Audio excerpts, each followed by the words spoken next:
Mel 2204, your project vlogger host. Subscribe! Magandang araw Pilipinas and good news! Pasok sa top 5 finalists si Miss Philippines para sa ating Miss Global 2025 Grand Coronation Night. Matapos ipamalas ng ating pambato ng Pilipinas sa Miss Global 2025 ang kanyang maganda at magaling na pagkakasagot sa Q&A round sa top 12, pasok sa top 5 ang ating pambato. Unang tinawag sa top 5 finalist si Miss USA, sumunod si Miss Jamaica, pangatlo si Miss Philippines, Miss Puerto Rico at Vietnam.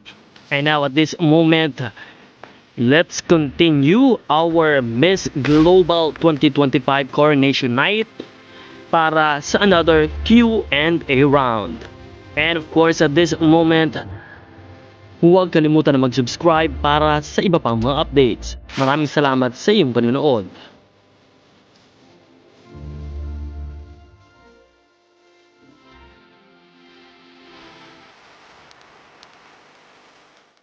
Well, we are tasked to do this, and we are all united for one global vision and one boundless ambition. Kapkun ka!